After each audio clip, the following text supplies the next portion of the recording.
संत नामदेव भक्तिकालीन पथ प्रदर्शक। संत नामदेव एक साधारण परिवार से एक महान संत और असाधारण कवि बनने की प्रेरणादायक यात्रा है। यात्रा है महाराष्ट्र के एक छोटे से गांव से उठकर पंजाब और सिंध तक जनजागृति की, जिनके गाए गए भजन सिखों के पवित्र गुरु ग्रंथ साहिब में स्वर्ण अक्षरों में अंकित है। यात्रा है जन जन के हृदय में सदा सदा के लिए समाहित हो जाने की। संत नामदेव जी की यात्रा में जो भी पथिक मिला वो सदा सदा के लिए उनका हो गया।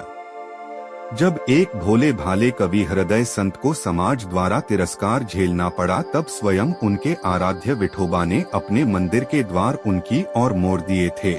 संत नामदेव का अवतरण पिता दामाशेठ और माता गोनाई के घर 26 अक्टूबर 1270 को महाराष्ट्र के नरसिंहभाणी गांव, वर्तमान में नासिक जिले में स्थित, में हुआ था। उन्होंने अपने परिवार का सिलाई का व्यवसाय अपनाया। नामदेव की आध्यात्मिक यात्रा की शुरुआत बचपन से ही हो गई थी। उन्होंने भगवान विट्ठल यानी विठोबा की भक्ति में अपना जीवन समर्पित कर दिया। संत नामदेव की मुलाकात संत ज्ञानेश्वर से हुई, जो उनके घनिष्ठ मित्र बन गए। दोनों ने साथ में तीर्थ यात्राएं की और भक्ति का प्रचार किया। संत नामदेव के भजन और अभंग यानी भक्ति गीत मराठी और हिंदी भाषाओं में हैं। उनके रचनाओं में भगवान के प्रति प्रेम, भक्ति और सामाजिक संदेशों का समावेश है। उन्होंने जाति, पंथ और सामाजिक भेदभाव के खिलाफ आवाज उठाई और समानता का संदेश दिया।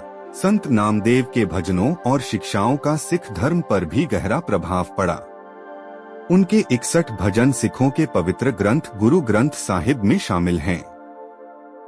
उन्होंने समाज में व्याप्त कुरीतियों, अंधविश्वासों और धार्मिक पाखंडों का विरोध किया और सच्ची भक्ति और नैतिकता का प्रचार किया।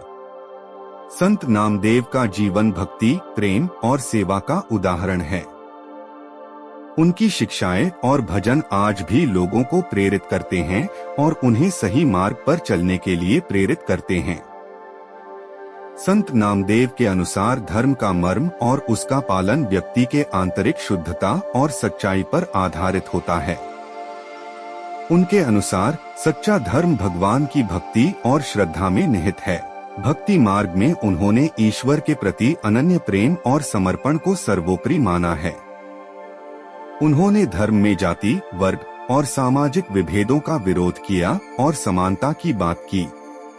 उनके अनुसार सभी मनुष्य एक समान हैं और भगवान के सामने कोई ऊंच नीच नहीं होता। धर्म का पालन नैतिकता और सदाचार के साथ किया जाना चाहिए। उन्होंने सत्य, अहिंसा और दया को धर्म के महत्वपूर्ण अंग बताया। संत नामदेव ने आत्मज्ञान और स्वाध्याय अर्थात स्वयं का अध्ययन पर जोर दिया।